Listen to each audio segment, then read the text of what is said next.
the first of the three things that you really need to be thinking about when you want to be working towards making your community building net zero. So really you need to be understanding your energy use, and that's going to be looking at your meter readings and keeping a regular note of them, checking your bills, understanding what you're paying and why, and you need to understand about your building and its occupancy patterns and how it's used. So you might have a big hall and it's used for everything from your nursery with small children right through to somebody having a game of basketball, and you need to build a hall that's going to operate at different temperatures to suit that. You then need to be thinking about energy efficiency measures. So you need to look at what you can be doing to make your energy demand lower. So you can be thinking about things like your insulation, your lighting, your windows, the condition of those. Have you got drafts anywhere? Are you feeling drafts in the building? You can make a big difference by sorting those out. And the controls, are you turning on lots of lights across a room or a building when really you only need lighting in a small area? Are you providing heating a lot across lots of rooms when really you could be heating those rooms more zonally rather than having to heat spaces that aren't being occupied? You can see in this community hall, they've already done some really good stuff. They've replaced their doors, they've replaced the windows, they've provided external insulation for the building. And going on, they might want to be thinking about these lighting in the ceiling, and you might want to be thinking about the radiant heaters and replacing them. And then once you've been thinking about your energy use and your energy efficiency measures, you then need to be thinking about what you can be doing to providing green energy. And there's a whole range of different options that you can think about, and we can provide advice and help to think of those as what would work best for you. So on this building, they've got this nice big roof, so it might be suitable for solar photovoltaic to generate electricity. There's a car park here, they might want to put in a charge point, and they've got they might want to use air-to-air heat pumps. Yes, I am supposed to be sharing slides. Is it not working? Is anybody else seeing the slides? Not at the moment, Iona. Sorry, it could have disrupted when I started recording it. Oh, I'm sorry. Don't think it was there before that, actually. Well, that looks better. Yeah. Okay. Gosh, you've all been so polite. Right. We were just enthralled by your description. But yeah, just for reminding everyone, slides are going to be available afterward. Anyone that needs to revise or return to them, isn't that correct? So we will have them. Yes. Yeah. So I'll just take these, I'll just flick back to this one. So just so you can see, so the energy efficiency measures, you've got this building here. It's a lovely little local community hall to me, actually. So they've already done the doors and the windows. They've put external wall insulation, and they are they can change the lights, and they could look at the radiant heaters going forward. And then in terms of like what they could be doing to be using green energy, they've got a number of options that they could be looking at, and they can get help to decide what works best. And so for this building, they might want to put in, say, solar photovoltaic. They might want to put in a charge point. They might want to look at, say, air-to-air heat pumps. So we're here to help. I might not be very good on Teams technical stuff, but I'm a bit better on what to do with community buildings. So please come and talk to the local development officers and Local Energy Scotland and what we can do through CARES. And please talk to Zero Waste Scotland about the energy efficiency business support. And I'll hand you over to John, who will tell you all about what support that they can give. And I'll just stop sharing my screen because John's going to share his. Thanks, more successfully. Does that come through? Looks like it. Good afternoon. Yeah. I'm John Murray from Zero Waste Scotland's Energy Efficiency Business Support Service, and I'm really grateful for this opportunity to let you know about our service, who we are, the free support we provide to Scottish organisations, and why your organisation should be taking full advantage of the support on offer. Ultimately, if I do my team justice, you'll be champing at the bit to get in touch with them to arrange support. Increasing energy efficiency and reducing carbon emissions are key to Scotland playing its role in addressing climate change. To support this, on the 1st of April 2020, Zero Waste Scotland launched its new Energy Efficiency Business Support Service, dedicated to helping Scottish organisations reduce their carbon footprint. The service sits alongside other Zero Waste Scotland initiatives that you may have heard of, like Love Food Hate Waste, Recycle for Scotland, Revolve, and the Circular Economy Accelerator, to name just a few. We help Scottish organisations to use less energy, boosting their productivity, their competitiveness, and their balance sheets. But while many organisations want to take action, a significant number of barriers have to be overcome in order for them to be more efficient, competitive, and successful. For small and medium-sized organisations, where there isn't the luxury of a full-time energy manager, or even a part-time one for that matter, these barriers can often be insurmountable. That's where the Energy Efficiency Business Support Service helps, by providing organisations with free support to overcome these barriers so that they can grow greener.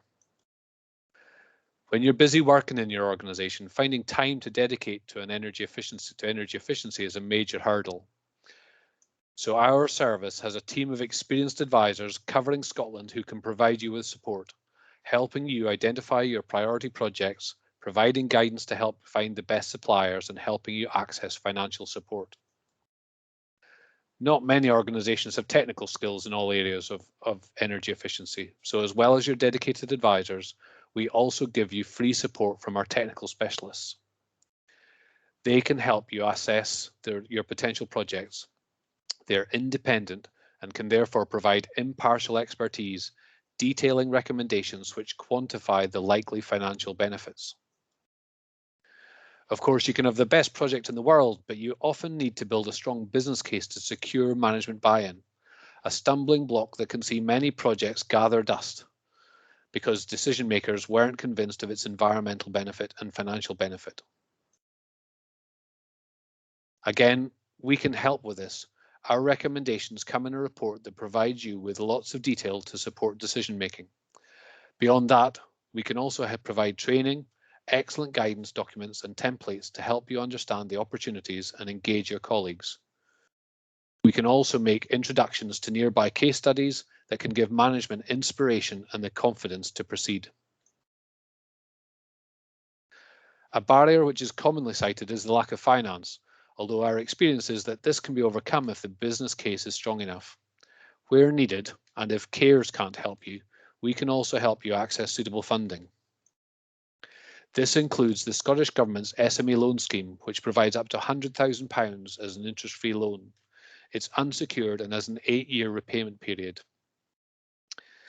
If you currently apply for the SME loan to install eligible measures, you could receive up to £20,000 cash back, 30% for energy efficiency measures up to £10,000, plus 75% for renewable heat measures up to a maximum of £10,000. By providing free support to help overcome every potential barrier, I'm very happy to say that we're delivering real positive outcomes for Scottish organisations. We've identified over £200 million worth of cost savings for those organisations. Typically, the savings are £50,000 per organisation over the lifetime of the measure, with a massive 24% of average energy savings per organisation. So think about how big your energy bill is. How much does a 24% saving each year give you? And what could you do with it? Could it support a new recruit, the purchase of new equipment, even bonuses for staff, maybe? Independent evaluation shows that 70% of the organisations we've advised have taken action on the back of our recommendations. I can stand here all day and tell you what a great service you have access to and the fantastic savings you could make. Thankfully for all of us, I don't have to. There's no bigger endorsement I can give you than the recommendation of our previous customers, where an amazing 9 out of 10 people would encourage you to access the service.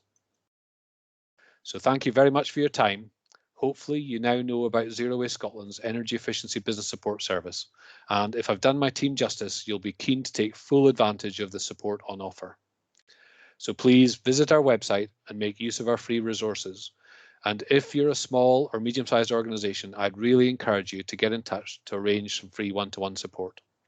It really only takes one call to start saving your organisation money and reducing your environmental impact. Thank you very much.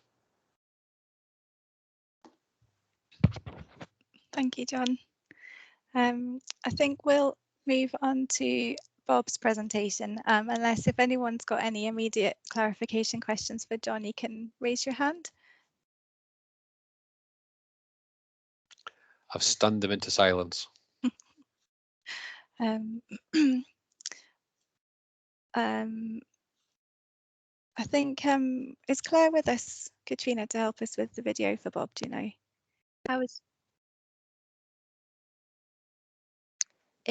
So we've got Bob as our other presenter for this session in the call with us at the moment. So yeah, I've got Bob's video. Okay. But, yeah, let me just. Hi, I'm also here. But if Bob is there, that would be great. Does Bob want to raise his hand? Do we need to adjust his settings? Yeah, I'll allow mic and allow camera. Because if Bob's there, obviously that would be preferable. Yeah, so I think, Bob, you'll be able to now unmute yourself at your end and allow your camera, because I can see you've got your hand up. Can you hear me? Yes. Hi, Bob. Okay. I can hear you there. Let me see if I can put the camera on. Thank you. Okay. Hi, Bob. We can see you. Okay. In terms of the slide material, are you going to put that up for me? I can do that. I can do that if you just give me a second. Okay. Thanks. Sorry about this. That's okay. Hold on.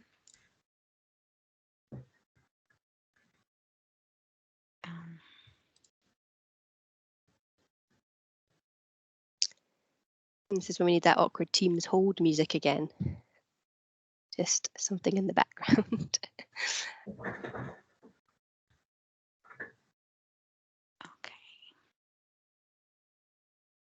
I'm getting there, sorry, because that's Bob's email crashed my Outlook, but I'm getting there.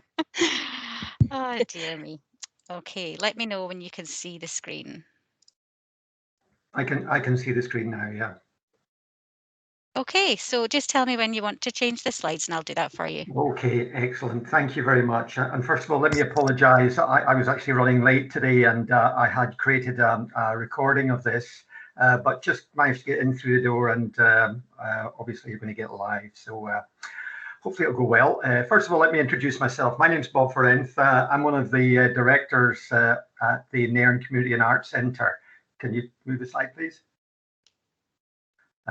Just to give you an insight as to who we are, Nairn is a small coastal town on the Inner Murray Firth. We have approximately a population of about 10,000 people. Our centre was built just over 14 years ago, so it's a fairly modern building, and has actually been well maintained and upkept. Prior to COVID, we had a footfall of just over 70,000. It's the home of about 60 community groups and charities, clubs, etc. In the town, and it's really the hub of most community and cultural activities in Nairn. Sorry, my screen's just gone blank. It's also self-funding and a registered Scottish charity. Next slide, please. Can you hear me? I can, yeah. Sorry, is that moved on now? It has. Oh, no, there we go. Yeah, no, that's perfect. Absolutely perfect. Again, our climate programme. Why a climate programme? Well, we're a community organisation, as I explained, and we're very cognizant of the climate challenge that's ahead of all of us. So we felt it was appropriate to see if we can do our part, albeit small in its concept. So we went out to have a look and see how we could approach this. And what we decided to do was define two goals. And those two goals were equally as important as each other. The first one was to reduce our annual spend on fossil fuels and energy. And the second was to be as near zero, or to have an as near carbon footprint, zero carbon footprint as possible. And also to utilize what we did and what we've done as a potential role model for other community buildings. How did we do that? Well, our journey started with Zero Waste Scotland, and I think most journeys probably in this area will start with engaging with these folks. Zero Waste Scotland came in and they did a very thorough evaluation of our facility, and out of those evaluation, we received a detailed report which included lots of different things, areas of focus, recommendations on how we can deliver various aspects of improvement, some financial figures, and also some carbon reduction calculations. So a very all-encompassing report, which allowed us then to evaluate that report and come up with what we classed as our climate programme. And out of that, we defined 4 focus projects to help us achieve the 2 goals I mentioned.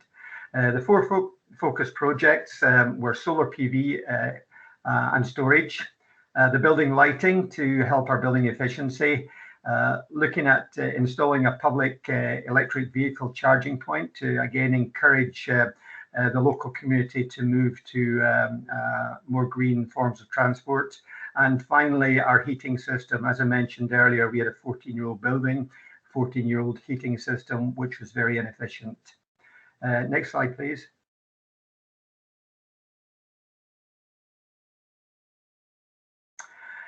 Our journey, how do we get there? I think this is probably the most difficult bit for most people to understand. How do they get from a concept to a reality? So what we sat down and did, we defined 5 streams. So I'll work through these streams. The first was to engage the community and to get their understanding, buy-in, and endorsement of what we're planning to do. Now, first of all, we had to define our community. I mentioned to you earlier that there are about 60 groups that utilize our facility. We perceived that to be our community, and we went out to them along with our local councillors and MPs and gave them a flavour of what we were trying to do, or what we were endeavouring to do, and the reason for doing it.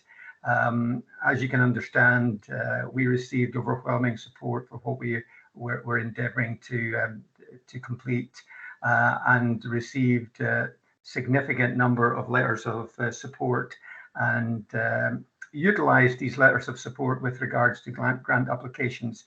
Once you get into the grant application process, you'll find that community and community involvement is extremely important for most of the grant funders, and to explain and give them an understanding of how you've involved your community will be a key element in achieving funding. Once we had done that and we had the buy-in from our community, we went to look to see what planning approvals were required from the local authority. You know, we're planning some significant changes to the building and areas around it. So it was appropriate for us to ensure that we had our ducks in a row, and we had all the approvals and warrants in place before we went out looking for grant funding. We then moved on to design and procurement. We had a concept of design from Zero Waste Scotland. We used that concept design to request quotations. So we took all 4 projects and we put out quote requests with a definition based around the concept design that we had for each 4. Again, as you can imagine, every supplier that we provided the quotation request to came up back with a different solution around the concept. So we then looked at all the solutions that were proposed and agreed on a final design, a design that actually met our needs. What we did with that final design for each of the projects, we sent that back out to a short list of suppliers, not all the initial suppliers that we had asked for quotations, but a short list of suppliers that we felt best understood our organisation and understood our requirements.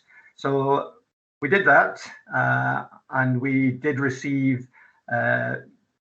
responses from all of the shortlisted suppliers that we canvassed. That ensured that when we did go for grant applications, we were in a shovel-ready position.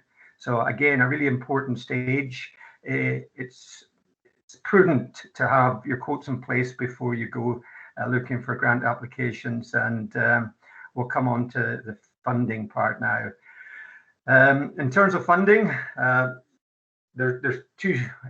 For us, there was two streams of funding: our own internal funds, and also looking at support from grant funders. So we got agreement from our board to assign a sum of monies for all 4 projects, and then we went out to look for grant funding.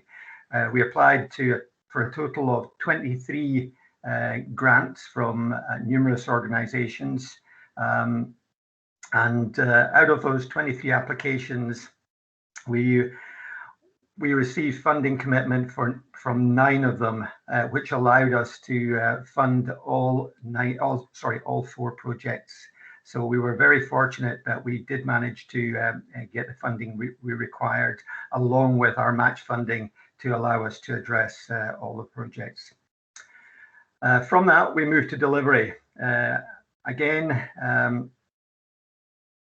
we created our delivery plans based around the requirements of the supplier. So we worked very much hand in glove with the supplier to ensure that we delivered in conjunction with their capabilities, their timelines, their materials availability, etc. So that took us from conception all the way through to delivery. Next slide, please. So what did we achieve in 2 years? So as I mentioned, we got full funding. It took us about 18 months to get the 4 programs fully funded. So over the 2 years period, we installed the electric vehicle charging point with the support of the Energy Saving Trust.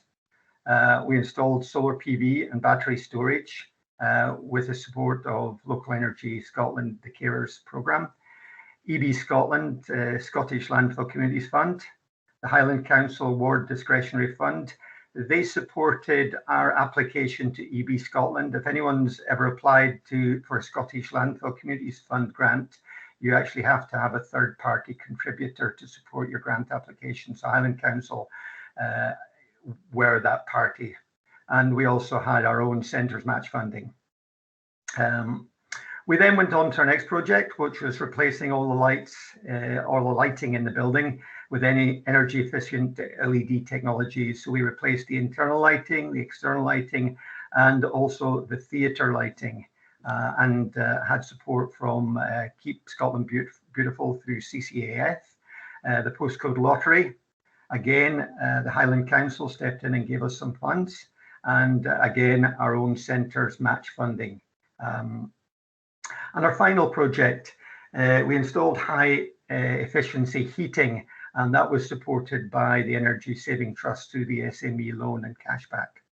We also got additional support from 2 other providers, the National Lottery and Robertson Trust. Next slide, please. So what have we learned? As you can imagine, there was quite a number of projects going on, some overlapping with one another. So lots to manage, lots of things to catch us up. And I want to highlight 2 out of the 6 I have here.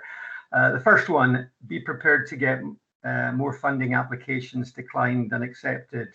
I think my experience tells us, well, you can see the numbers there for the number that we applied for to the number that we received a positive response from. So it's a lot of groundwork that needs to be done before you can even get to a delivery stage. The second one I want to highlight here is be prepared for surprises. You'll get lots of surprises. And 2 of the key surprises that we got were from, one was from Zero Waste Scotland.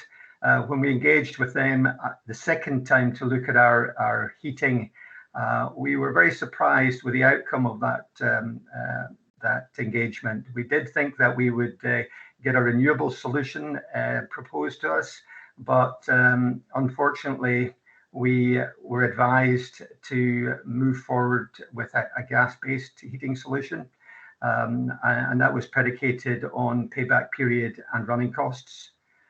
And the second surprise, or major surprise, that we got, which held us back considerably from a time perspective, was I mentioned going out to the local authorities for to understand approvals, etc. Well, we actually did that, and we were told that there were no approvals required. It transpires that that was not the case, and we did actually require a building warrant to carry out some of the work. As I say, that held us back probably 4 months to go through that process. We had to go through an exhaustive process with structural surveys and then the appropriate building warrants. I'll let you read the others at your leisure, but looking at outcomes, we're extremely happy with the programme that we've implemented and the outcomes. You'll see a chart up on the right-hand side, and that's an output from the application that monitors the performance of the solar PV solution. And as you can see, in July, we were 97% self-sufficient. So overall, since we installed the solar PV and lighting solution, we've actually been 91% self-sufficient in electricity generation. On top of that, we've also contributed 13% of our generation back into the national grid at peak times where our batteries were full, where we had an overcapacity. That transpires to a reduction in our electricity bill by over 83%, which is significant for an organisation of our size. We've also reduced our carbon footprint by 4.5 tonnes since the installation or the completion of the programme.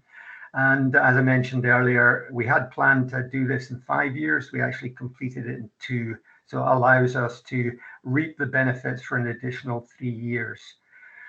And finally, we're in the process of working on case studies with the various grant providers to ensure that we share the good, the bad, and the ugly with other local businesses and community groups across the country.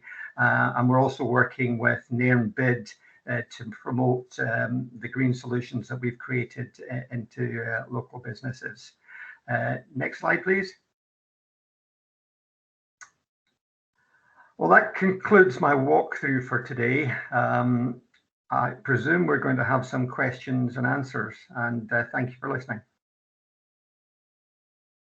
Thank you, Bob.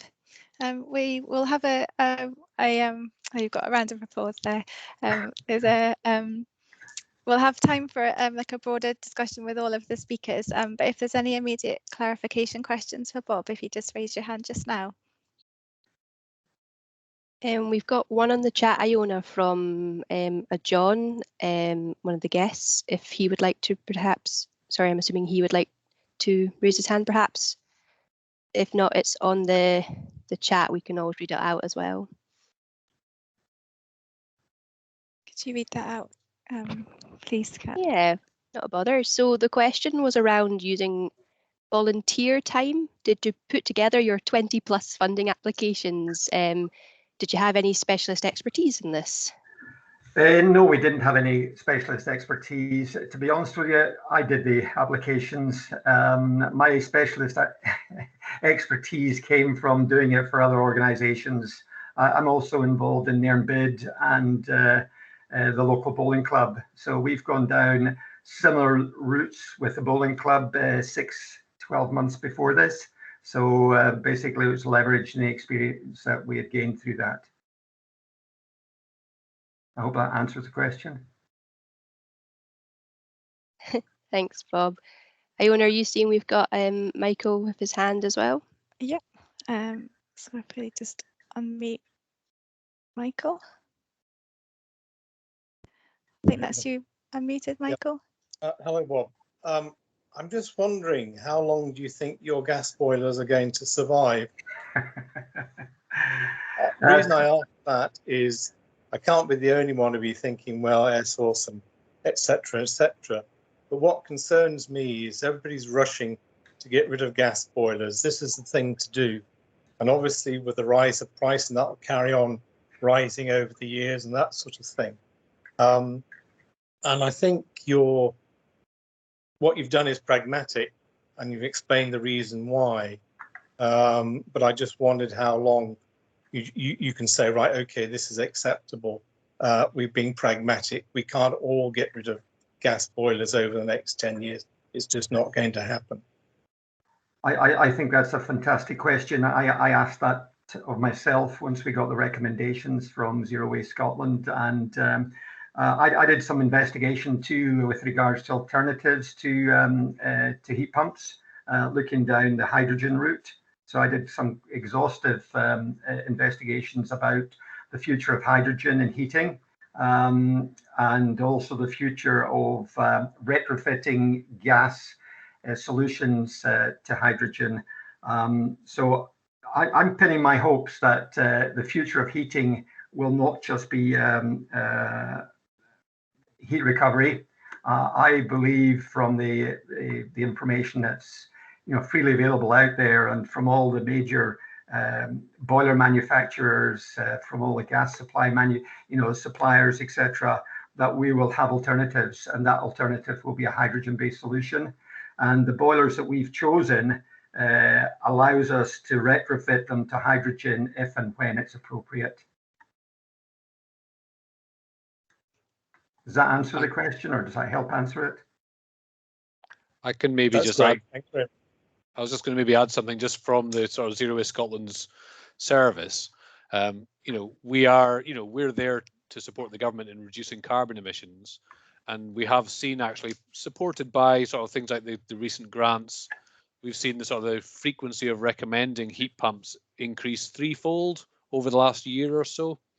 But fundamentally, when we're going out and supporting organisations with looking at what's right for them, we're not going out with an agenda to push one particular solution.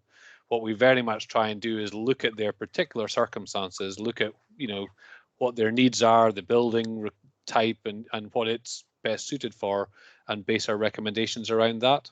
So just to sort of be clear that I saw another comment earlier about sort of querying why someone was still going with gas. We are still recommending gas. We're still recommending potentially oil and LPG in some circumstances. It's very much about trying to look at the individual's circumstances and recommend the right solution at this point in time, taking into account also the desire of everyone to move towards low carbon solutions. Thank you, John. So we've got a final speaker, Waheed Khan from Inverness Masjid. So we'll have Waheed do his presentation, and then we'll have time for some wider discussion. And we have one slide for Waheed. So I'm going to share that, and please let me know if you've got any trouble seeing it. Just bring it up. Let's see if I can do this more successfully than before.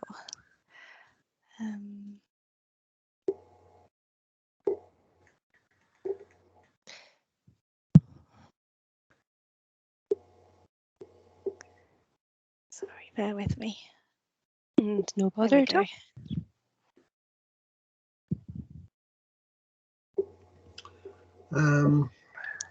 Okay. Okay. Thanks, Iona, and thanks for inviting me. I'm Waheed Khan. I'm one of the trustee of the Inverness Mosque, which is the most northerly mosque in the UK. And I will not go into extensive details, and I was very glad that Bob went into the application processes and various organizations involved. So I will just briefly say what our story was. We acquired this building called Portland Club. It was a former Rangers football club venue in about 2013. It had lots of issues with repairs, ceilings, installation, and I would recommend if you have a building like that, or I would recommend getting an EPC. It costs a few £100, but it's worth it, and it gives you quite a realistic insight into your building, that where are you losing and what's the state, and you can see the first slide on the top,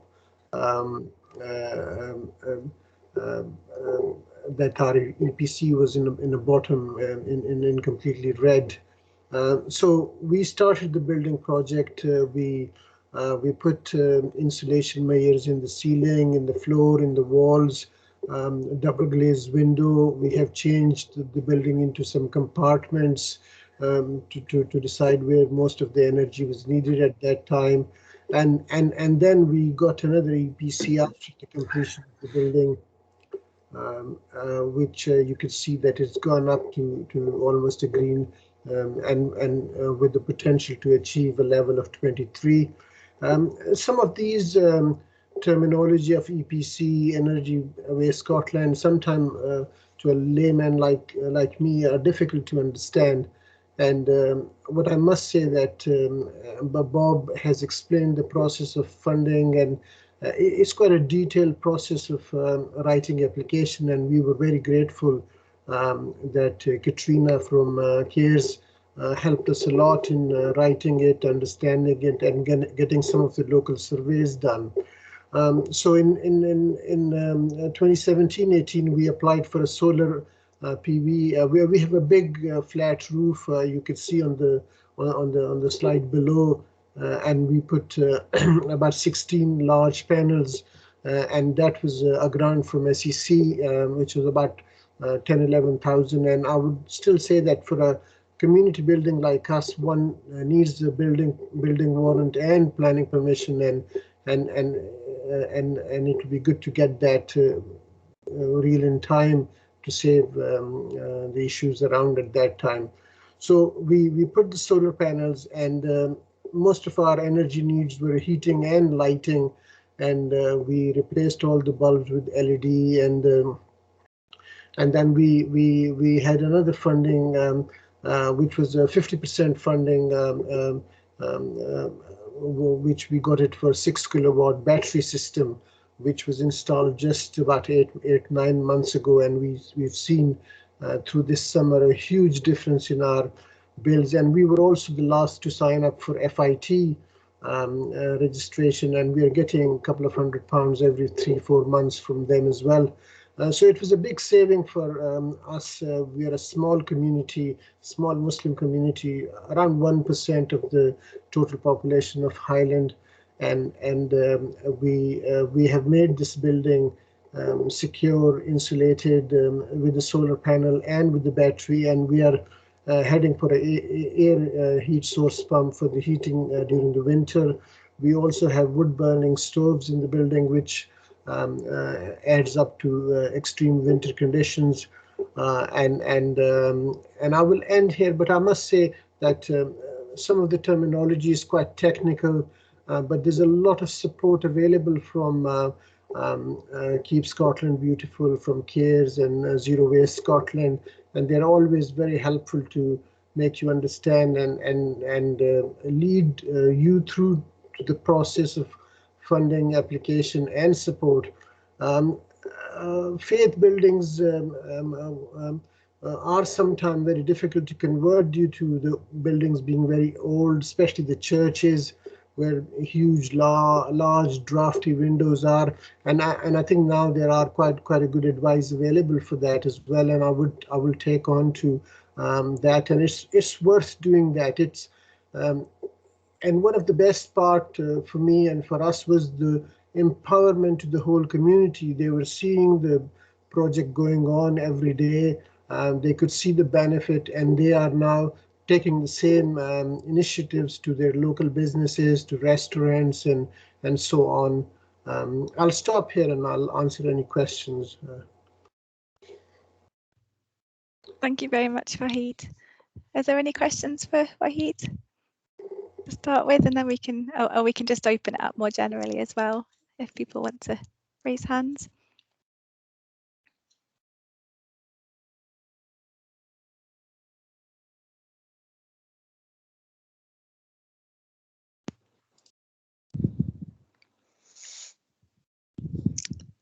I think it might be that stunned into silence. No, we've got James with a hand raised there as well.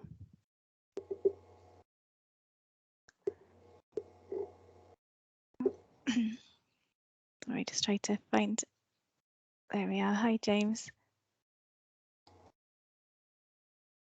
Hi, good afternoon. Yes, very interesting to hear, Waheed. And one real thing that sort of kind of got me going was really this idea that you were empowered as an organisation by putting in the solar system. I'm really interested. Are you thinking of sort of new projects now after sort of going through the process? Yeah, I think solar panels are good enough for generating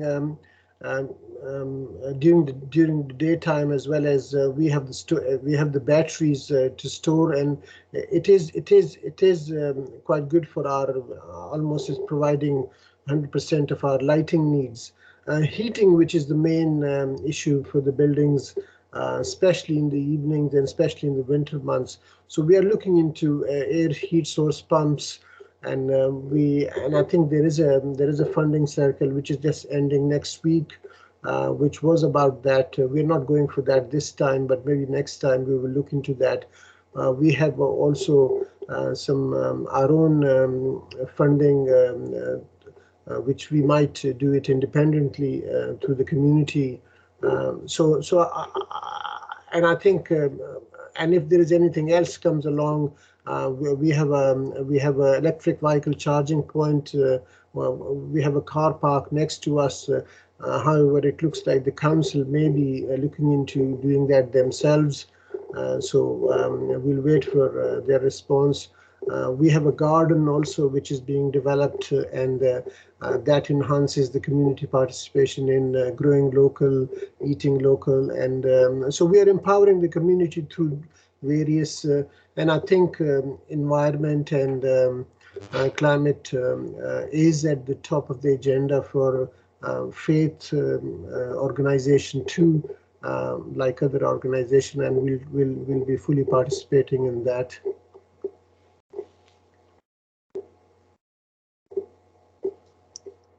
Thank you, Waheed.